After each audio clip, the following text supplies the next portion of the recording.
Welcome, everyone. So today, I just in a minute, will introduce myself and my experience and how I come to be delivering this webinar to you. But firstly, I just do want to acknowledge that you're going to be looking at PowerPoint slides and not people. I would have assumed sometimes webinars you'd like to see, a little bit of face-to-face engagement, but we've had some technical difficulty. So I'm not able to show you myself, and I'm not able to see you. So I put a little picture down in the corner so at least you can put a face to the voice here for this afternoon's webinar. And I would really encourage you as we go here to type any questions or comments that you might have in your question box as we go. Even though we won't get to them till the end, I don't want you to save them till the end. You may not be able to recall what it is you were curious about. And certainly not only questions. If there are experiences that you have had in your group or that you are curious about in your group and you want to share, please feel free to share that as well. And when we get to the end, we'll make sure, hopefully anyway, to turn this into something a little bit more interactive. So yeah, that's just the practical. Let me start by introducing myself. So I am a psychotherapist and I'm in Hamilton, Ontario. And currently I work in private practice with a focus on grief and loss and coping with illness. So I work for myself and do both group therapy as well as individual therapy. But prior to doing this, I've had the opportunity to work in many different oncology settings, actually. So I have worked at Sick Kids Hospital as a counselor, as well as the BC Cancer Agency in Vancouver, and also at McMaster Children's Hospital, all in oncology settings. And the range of the span of cancer diagnoses. So everything from working with newly diagnosed families to people and their families at the end of life, as well as most recently childhood cancer survivors. So sort of spanning many different facets of the experience, but it's been grief and loss that's been my major focus. And so I'm really pleased to have the chance today to share what I know about facilitating the process of grieving in a group with you. And, it's been a great opportunity for me to reflect on what I know about this topic and think about what might be helpful as you navigate this. So thank you for the opportunity. So before we move on, I do want to just acknowledge that because some words will be used interchangeably here. I think that initially the webinar title is actually acknowledging loss in your support group, and I think somehow along the way commandeered it to be acknowledging grief in your support group. So I'll use those words interchangeably, but really what I have designed the webinar today to focus on is the experience of grief when a group member dies. So obviously there's lots of overlap if you're dealing with other kinds of losses, but just for the purpose of being succinct, that is what I'm referring to in our talk today. All right, so let's get started. I like this slide. This speaks to the origin of the word grief. And I think that really, if we look at all of the English words at the bottom here, so in Latin, we see that grief means to weigh down or to make heavy. Anybody who's ever grieved knows that that describes it remarkably well. The old French terminology is to burden, afflict, or oppress. I think we can all recognize that as well. Injustice or misfortune certainly has its place, as well as mental suffering and deep sorrow, which is some version of the definition of grief in our language today. I just think it's interesting always to look at the origin of a word to understand how we use it in our daily lives now. So I figured we should start with a couple of definitions of grief. There are many. And there are as many definitions as there are human experiences of it, but let's just try to come to some shared understanding of what I'm talking about here today. So I'll start with this. Grief is the normal process of reacting to a loss. The loss may be physical, social, or occupational. Emotional reactions of grief can include anger, guilt, anxiety, sadness, and despair. Physical reactions of grief can include sleeping problems, changes in appetite, physical problems, or illness.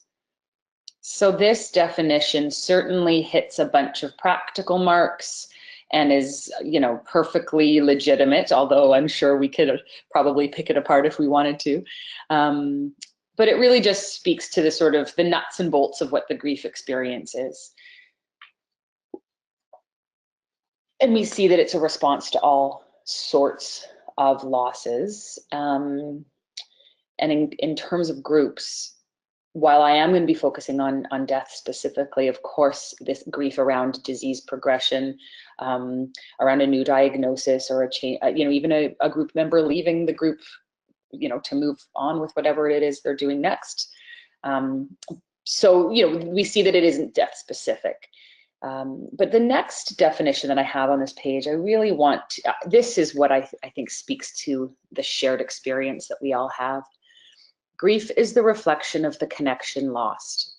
We think we want to avoid the grief, but really it is the pain of the loss we want to avoid. Grief is the healing process that ultimately brings us comfort in our pain. That definition comes from Elizabeth Kubler-Ross. And you'll see that I'll speak to a lot of her work here today.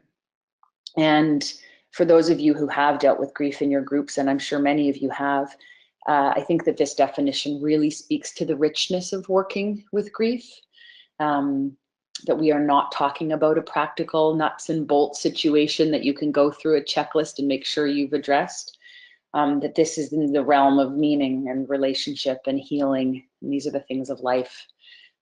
Which makes it so very rich, but also requires so much vulnerability. And anytime that kind of richness shows up in a group setting, you're doing the right thing. So I hope that the second definition here speaks to what you facilitate and what you see in your groups. All right, so moving on to how to specifically work with the concept of grief in a support group setting. There's 4 points that I'll start with, and these are actually points that sort of are related to Elizabeth Kubler-Ross's thinking on grief, writing on grief. And so we'll move through them one by one. So firstly, grief is an individual process. Grief is a non-linear process. Grief can be isolating. Grief can be transformative. Start with grief as an individual process. So it may immediately seem that if it is such an individual process, what does the group have to offer? But I think that even though people are having individual experiences, the group has a really unique opportunity, because by definition, and just naturally, people will be contrasting and comparing their reactions to those of the other people in the group. And in and of itself, that is a learning for them, and perhaps even sort of a stretching, a growing in terms of what their ability and comfort level might be in speaking about and experiencing grief. So clearly, they may see that their own feelings are reflected in the feelings of others. What an intensely validating experience that is. We all know that, right? The opportunity to look across a room and see somebody reflecting a feeling that you have, isn't that amazing? And once you've had that validation, a sense of comfort, safety, willingness to explore, willingness to be vulnerable can really be enhanced. So you can see, so even though there's an individual process going on, the fact that all of these individuals in the room are having their own process really can be a catalyst.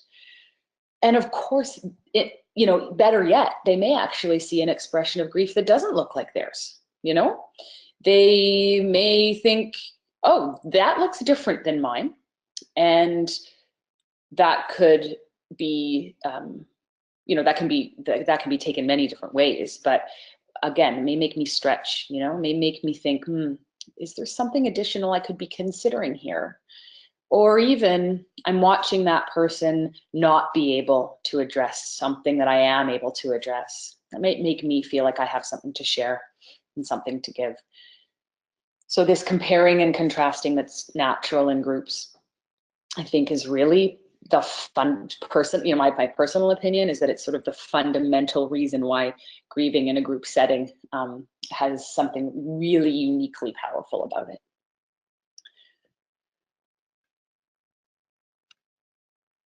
Okay, next, the next point that anybody who's ever gone through a loss is well aware of, that grief is a non-linear process. So I'll sort of start there by saying, and we'll get into the actual group itself later, but firstly, it's not something to explore once, to address once, and to sort of put aside. That when a group member dies, people will be ready and willing to acknowledge and discuss their reactions at different times. And so while it's natural to bring that to the group, the first session that meets after a group member's death, and that is a great thing to do, it needs to be readdressed over time. And it would be interesting for you to notice the differences in how individual people grieve and what they bring to the group over time. So that's, I think, a key point. By addressing the feelings of grief over multiple sessions, this can create additional meaning and additional insight. It makes sense, right? It's not just looking at it once through one lens. It's sort of creating a bit of a web of understanding, and the progression of time there can really facilitate that additional meaning and insight. And I'll say this especially as it relates to the nonlinear process. We'll mention this again when we get further into the webinar. I put this in the, by saying various losses get compounded, but, there may be a death in the group that sparks memories, re-experiencing of feelings about a death or a loss that somebody has experienced a long time ago, or maybe recently, and that this is now an opportunity to re-look at that. And I think that just speaks to the non-linearity of it, that, something can be reflected on differently at a different point in time with a new, with a new trigger, which in this case might be the death of a group member. So this next point, that grief can be isolating, we know that. And this is where the group can be so very powerful. To come out of one's house, to come out of one's own head and into the group sphere. By very definition, just sitting in that room and talking about it together, you're breaking down walls. So how to make that, how to facilitate that powerful sharing? By being together, by just talking together, by feeling together, sharing stories, letting those thoughts actually emerge as words and stories, participating in rituals together. This doesn't take anything particularly special or anything magical, that's for sure, but it definitely helps to bring that isolation down and make people feel connected. And I'm sure that you'll be well aware that within the group itself, even though there are people who are there, physically there, and they may even be participating, but there's some isolation there. They may, for their own reasons, not be able to share their experiences and their feelings. They may not have known the group member who died, or they feel disconnected, or there is some sort of a fractured relationship with that person. And so even though what you're doing is reducing isolation, by having the group address grief, there needs to be recognition that still within the group it can be an isolating experience, and that can be particularly tough in a group setting. So yeah, grieving as community is something that we've sort of lost in our culture, and your groups have a really powerful way of bringing that back to the forefront. So my favorite point here about grief is that it can be transformative, and it has the potential to be extremely meaningful. And individuals in the group who have had the opportunity to feel and reflect may very well have the opportunity to feel more present in their lives, more thoughtful in their lives, more grateful. These are just examples, of course. There's many different ways that grief can be transformative. But you will see that, I'm sure, and I'm sure you have seen that in groups that you've facilitated, that this changes the nature of the conversation, that there is a richness that comes from bringing grief out into the forefront. Whenever I'm talking about transformation with grief, I just do like to just talk about post-traumatic growth. Some people have heard about it, others haven't, but it's a well-documented and well sort of researched phenomenon. And the definition of post-traumatic growth goes something like this: positive psychological change experienced as a result of adversity and other challenges in order to rise to a higher level of functioning.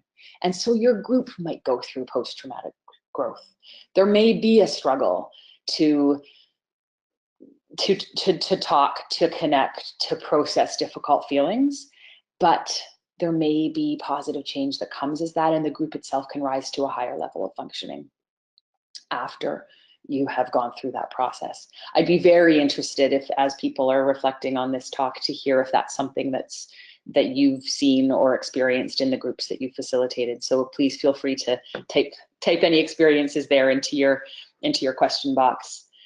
And certainly, we're going to get into momentarily into sort of how to do these things. So what are the hows? But a question here is clearly, how can you facilitate this transformation in the group setting? And first I'll say, don't rush it, don't force it. Once space has been made to fully explore the feelings and the group has realized that this is a safe place to do so, usually this transformation, this enhanced meaning will come naturally. That's not to say that there aren't really important ways to set up discussions to increase the chance that that happens. And so we'll get there very soon. And, you know, in order to transform, we need to be vulnerable, right? We need to recognize what our vulnerability is and have the courage to look at it. And I'm sure this is something that you see in groups all the time. The more courageous somebody is at expressing and exploring their own vulnerability, the more people can rise to the occasion to be there with them and for them. And I think the grief is the same here, if not even more, has more power to do this. And I'll end this section by reading another Elizabeth Kubler-Ross quote that I think captures this idea of transformation very well. Consciously or not, we are all on a quest for answers, trying to learn the lessons of life. We grapple with fear and guilt. We search for meaning, love, and power. We try to understand fear, loss, and time. We seek to discover who we are and how we can become truly happy. One of my favorite quotes, and I think it sums up a lot of the richness of the work that we do. But what we see here is that there's some pretty hard things to look at. Well, you know, the expectation that in order to know ourselves, we have to grapple with fear and guilt. It's not fun. It's not fun for anyone. And it's not fun in a group setting, right? And yet, if we're moving forward with meaning and understanding, it has to be done. And so really, what opportunities a group setting provides to have that modeled and shared among group members. Okay. So I'm just going to take a sip of water here and move to the next section. If we were in person, I would be definitely wanting to connect with you at this point about how you're doing and the pace of the talk, and if there's any questions, but I know we can't do that. But let me at least acknowledge that I know you're there, and I'm just asking for a quick change to a different part of the presentation now. This is where I'd like to get a little bit more practical, a little bit more specific about how to actually work with the feelings of grief in a group setting. So let's just start with a review of the feelings associated with grief, the emotions. And of course, this isn't an exhaustive list. Really, any feeling could be grief. But we'll start with sort of the basics. Anger, guilt, anxiety, sadness, despair. Yeah, those are them. If those are present in your group, if you feel like those are in the room, you're on the right track. The more, I mean, how meaningful is it going to be when you see these things passing through your group members and within the group itself? And this is, I want to just say this. When unsure about what to say, it's always a good idea to ask about feelings. There is no right or wrong, right? And I mean, as group facilitators, you know this. But sometimes we get stuck. Sometimes we think, oh, I have no idea what to say next or what questions to ask next. Just if you go for the feelings, you can't go wrong. The chances are you're moving things forward and you're creating some positive momentum. So quickly, just to look at how these feelings could show up in a group, I think specifically I want to bring anger and guilt to the forefront. These are hugely relevant in grieving, but they might look a little different in a group setting. And anger could show up as resistance to even talking about grief, right? It could be, why are we talking about this? I don't want to talk about this. This is making me mad. There's other things to address, and why are we spending so much time on this? And I think that can sometimes be a resistance to the vulnerable feelings. And so you might see that show up in a group where you wouldn't in an individual setting. And I think guilt it's important to just acknowledge survivor guilt here.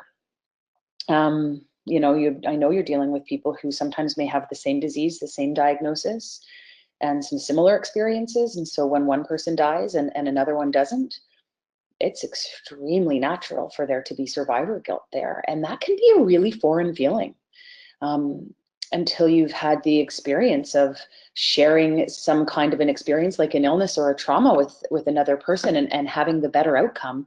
Survivor guilt isn't something that your average person, you know, necessarily struggles with.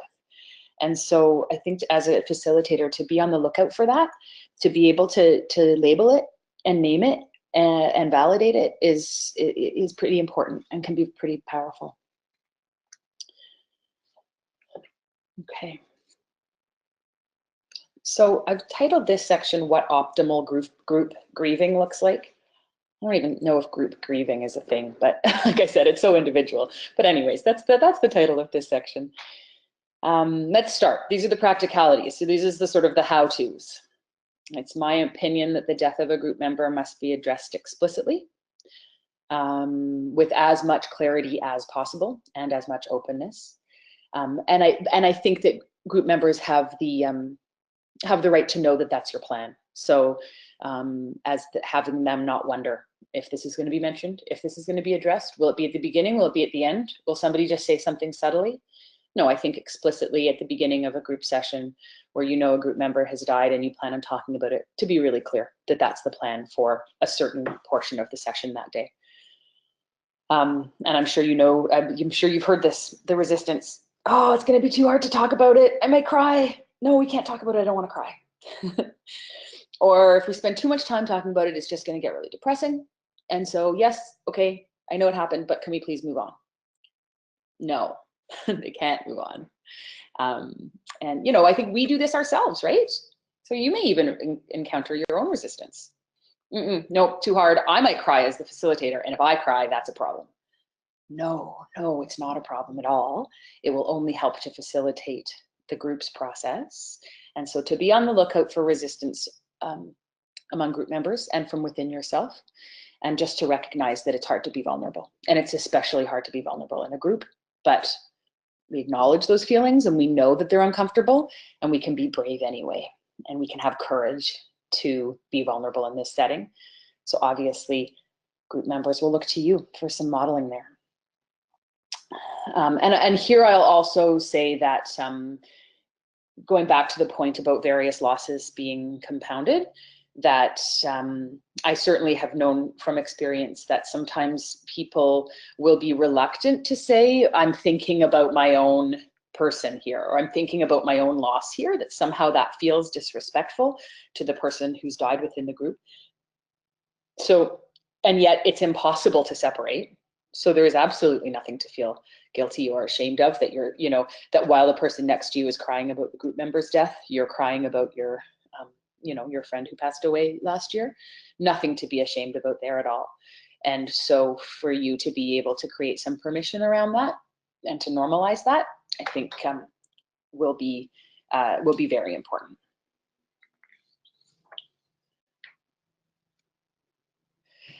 So I heard when I was speaking to some of the, I guess some of the Brain Tumor Foundation people who organize your groups, that one of the rituals that you like to create is lighting a candle when somebody in the group has died. I think that's absolutely wonderful.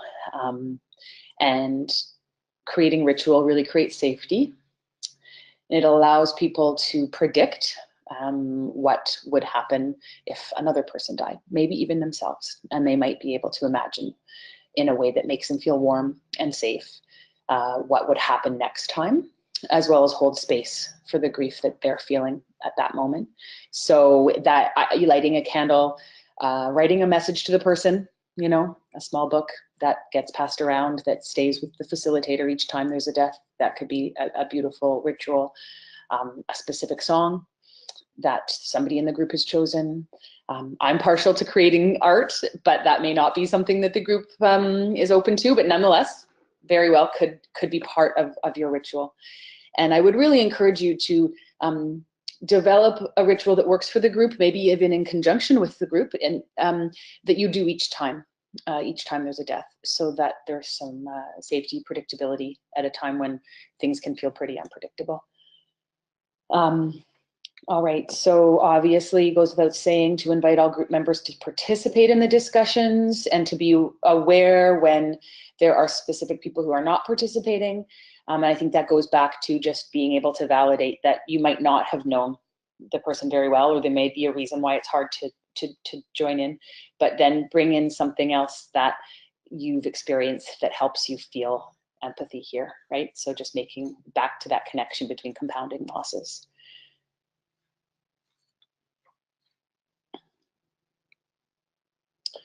Okay, really practical. Share what you know about the death. We start with the stuff that's maybe easier, right? So this is what you know. Maybe you've had the opportunity to find out from a family member or another group member, and so to share so everyone's on the same page in terms of what happened, and certainly also asking others who may have known the person better or have some communication with the family, any information that they think is appropriate to share. Get everyone on the same page, and then initiating a group discussion or some group sharing about the person who passed away. So in these quotes, we're going to call him Jim. And so something very simple, like who would like to share a story about Jim? It depends on the nature of the group, whether or not you're going to get people who are going to jump at that. If you don't, it's always a good idea to have something prepared yourself, just to lead, pave the way.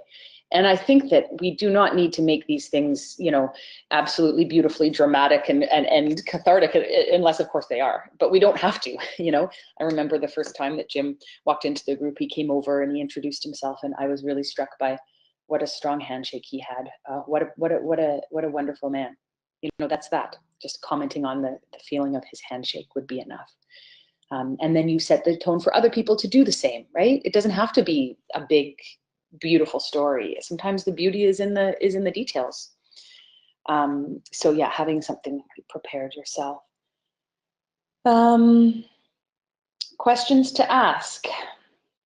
These are just examples, and there's thousands that you could ask. Carly, How do you think? Oh, we just had a question. A lot of these times, group members reflect on their own mortality when a group member has died, and also other group members will reflect on that as well. How best could we acknowledge that to group members that you might be thinking about your own mortality, and also the facilitator might be thinking about his or her own mortality as well. thank you. Yeah, really good question. And I definitely have a whole, I think 1 or 2 slides about that coming. So we're getting there. I don't want to leap to that, but it's coming, I promise. Okay.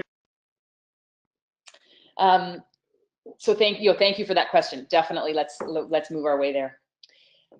So questions to ask. How do you think Jim would like to be remembered in this group? How is this group different without Jim in it? And then, going back to the other losses, does Jim's death make anyone reflect on a previous loss they've experienced? And for sure here, is anyone else thinking of their own mortality when they're thinking about what happened to Jim? I think bring it out, bring it right out. There's no need to hide there. So that's another example.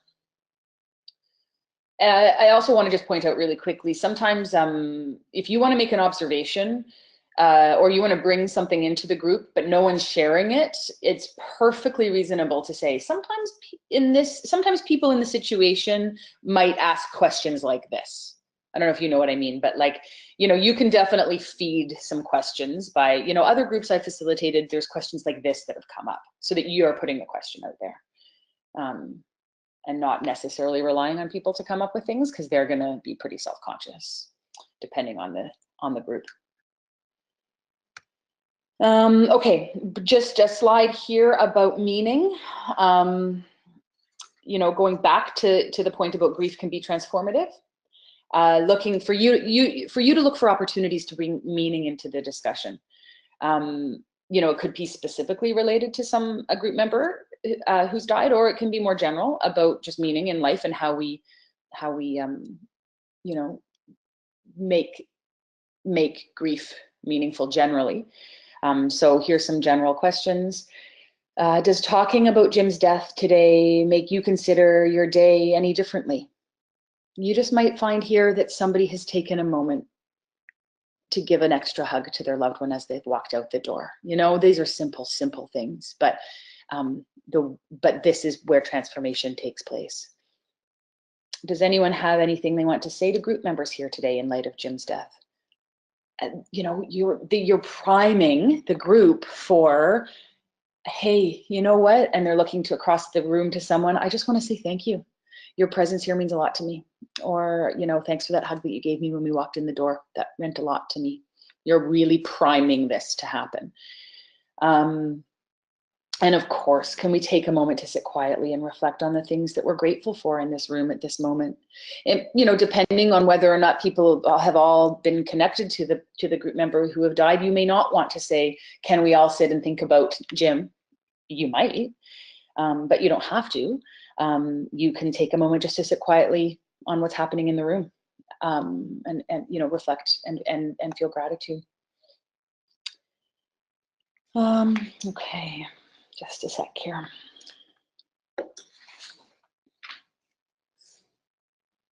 Okay, I'm gonna quickly look at the differences in grief responses among group members. So obviously there will be differences.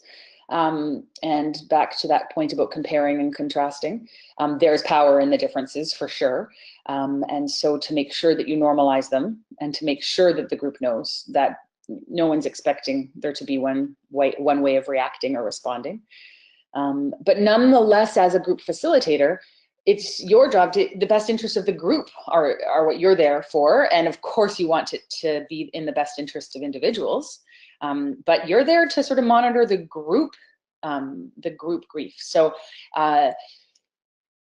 this is where it can get a little tricky, right? And I think we'll get there in a minute to sort of what oversharing or undersharing looks like. But this principle I think is important. So sharing in the group is an opportunity for each individual to feel seen and heard. This is where the power is. So as a facilitator, to acknowledge each individual's sharing is really important. You know, people need that validation. So they've just shared something and they've exhibited some emotion, and just for you to simply say, I can see how hard it is for you to talk about Jim's death. That's enough. You're just acknowledging it. They're feeling seen, they're feeling heard. It's pretty scary to share in a group and think that you might just get met with blank stares and silence. So, you know, I know you don't want that. So some simple acknowledgement lines there will be really important. Or you showed a lot of courage by sharing that with the group. Validation, right? And my last point on this slide is to use an individual response. So an individual may say something, but you want to turn this into group sharing. So you use that person's comment as a bridge to others. So something simple like,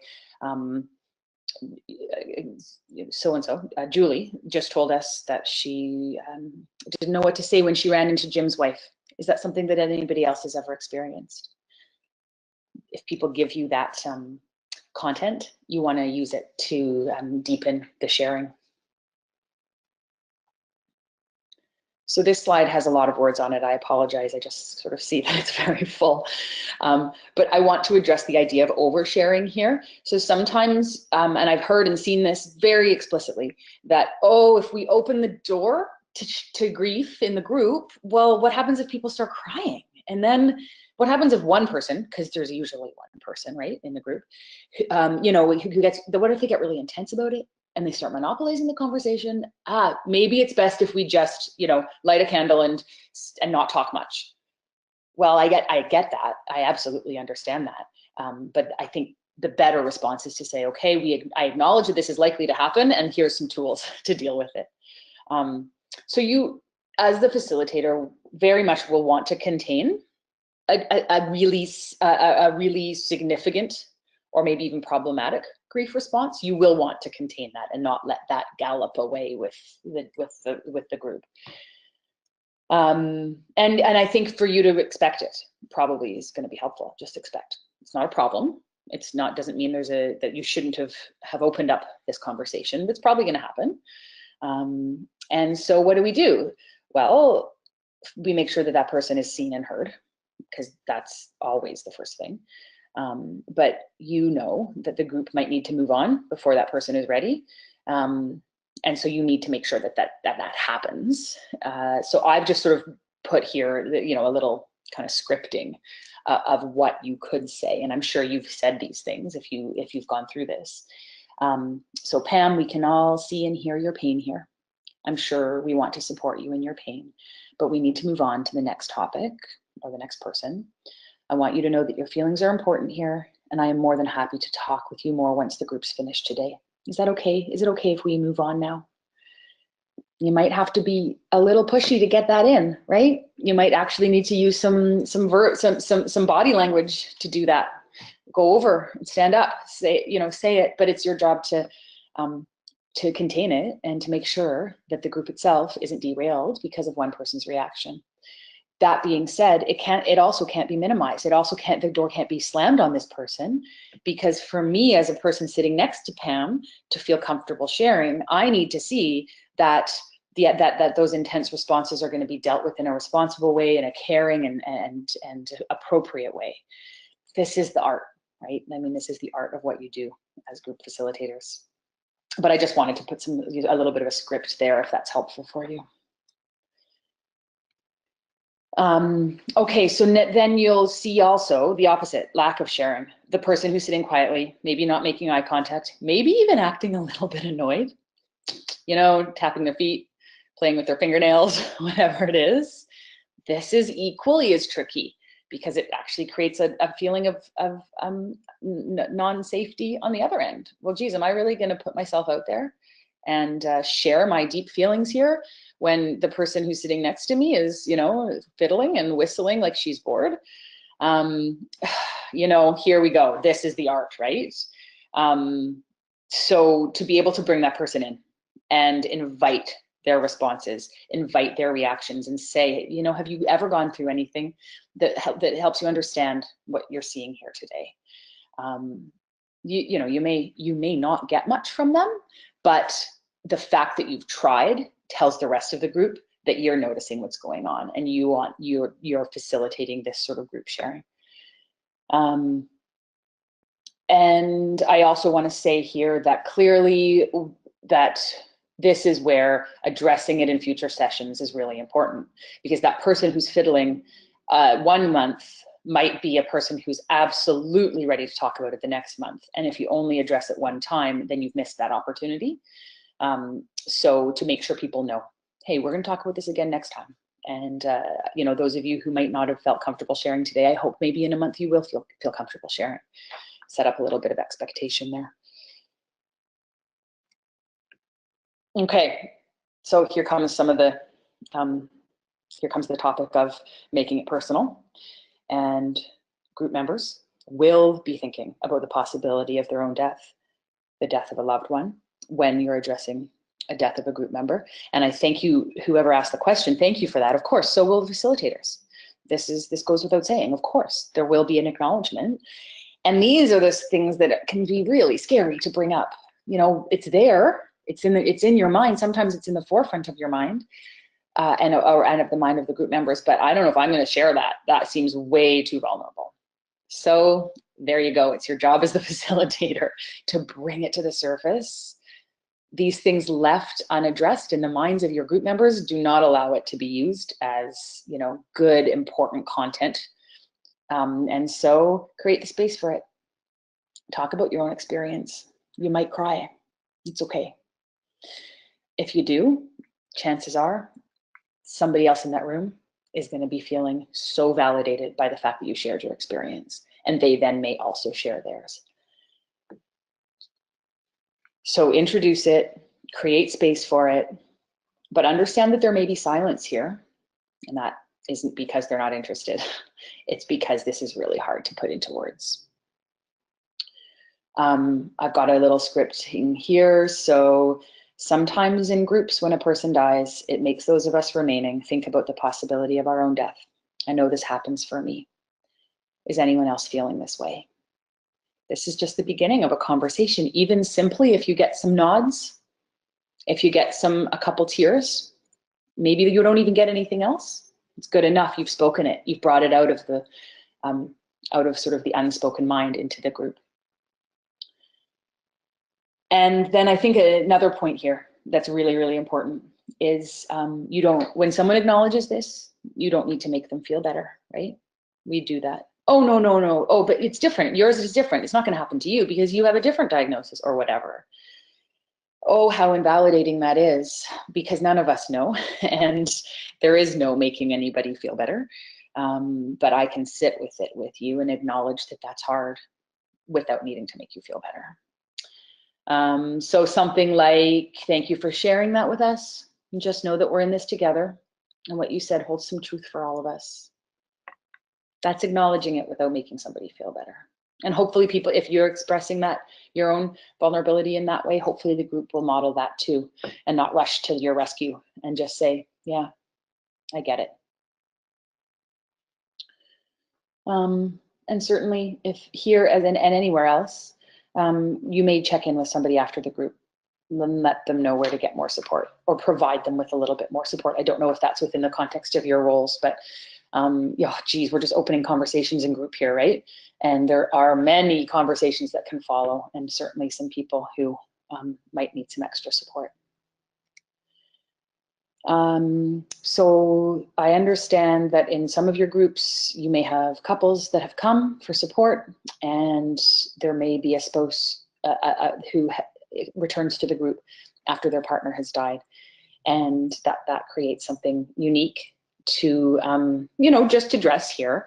And I think first and foremost, as you know, I don't think anything needs to change on how you approach the session. I think everything that we've just addressed here still stands 100% true, but that they may come back to the group looking for something, and they may know what they're looking for, and they may not know what they're looking for.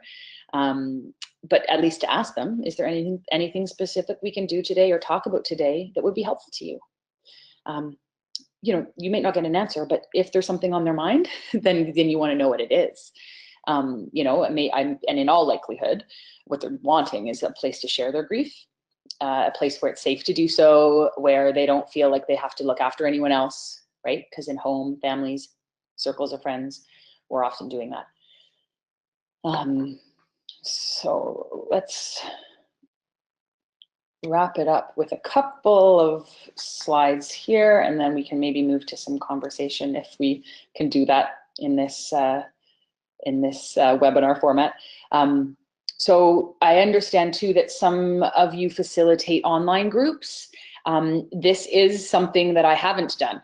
So again, I'm really curious if anyone has this experience, please type in and share with us how grief looks in the online environment. Obviously, everything that we've talked about already is still very relevant and important, but you don't have the nonverbal cues. I'm assuming that you're connecting via some kind of a typing scenario, not necessarily conversing on a group webinar like this. So checking in with each individual person is going to be really important. We can assume that people are if you're talking about the death of a group member, that people are at home crying in front of their computers. Like that's, I think, a pretty decent assumption, some people anyway. And they may actually even feel more willing or safe to cry because they're at home and no one's watching them. All the more reason to make sure that you're checking in with each individual person and giving room for them. But you know, just their ability to be more vulnerable in their own home may actually make this a richer discussion, you know, without worrying about how I look when I'm crying. I might be more willing to reflect. So I think there's the potential for additional richness there. And two, I'm sure that in an online environment, you have some protocol around how to check in with people and make sure they're okay and get them extra support if they need it, because you won't have the face-to-face to give you that information. Okay. This is important. This is my last point. I've got a couple slides on this. Your own grief as facilitators. I would be very remiss without making this a very important point. So you're probably drawn to being in the facilitator role because you're good at looking after other people. Maybe you don't get overwhelmed easily. Maybe you can compartmentalize, turn off some of your own responses so that you can be there for other people. All of this makes you an excellent facilitator, makes you good at what you do. But it also means that it gets tricky when those lines get blurred. So first and foremost, I want to acknowledge that you have grief too, that you feel sad too. And if you can acknowledge that for yourself, maybe within the group, ideally within the group, but even if you have to do it outside of the group, looking at bringing it to your support, right? Who are those people for you? Bringing your vulnerability in your pain to the surface and allowing it to be acknowledged and addressed. Losses are cumulative for you too. So, if you facilitate groups over the course of a number of years, you're going to be experiencing the deaths of a number of group members. And in this case, 1 + 1 + 1 + 1 does not actually equal 4. It actually can get harder every time, right? Because now you're adding a loss on top of a loss. And so give yourself some permission. Give yourself some space for you to spend some time with your feelings. You've done that for the group, right? You've opened that up for them. So to take some time for yourself to do that. And asking yourself, what does the death of this group member bring up for me? Some journaling here would be amazing. Some talking with, do you have colleagues or people who facilitate groups as well that you have personal connections with? What does this bring up for you? Maybe you don't want to address it in the group, but you need to bring it up somehow, right? What feelings are you experiencing? And just to give yourself time for that. Sometimes it can come up by itself, right? Sometimes it comes up in the shower or as you're brushing your teeth. And that's good, but it's usually not good enough. Usually you need to take some actual time. Take yourself out for a walk. Give yourself some space. I think I've just said these pieces, right? Know where to go and what to do for support. Know who your support system is. Seek out the support you need. And journal, make art, listen to music, do some things that connect to your soul and to the way that you make meaning so that you can continue to be there for other people.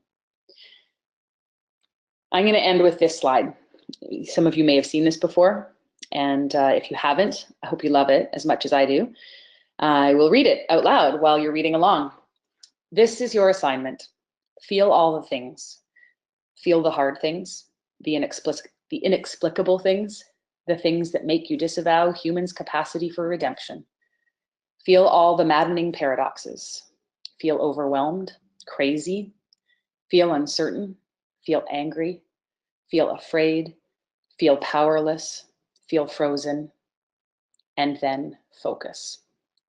Pick up your pen, pick up your paintbrush, pick up your damn chin, put your 2 calloused hands on the turntables in the clay, on the strings, get behind the camera, look for that pinprick of light, look for the truth. Yes, it is a thing, it still exists. Focus on that light, enlarge it, reveal the fierce urgency of now. Reveal how shattered we are, how capable of being repaired, but don't lament the break. Nothing new would be built if things were never broken. A wise man once said, there's a crack in everything. That's how the light gets in. Get after that light. This is your assignment. I'll let that speak for itself and move on to how to contact me if you have questions anytime. I'd be happy to chat about your groups and your own experiences.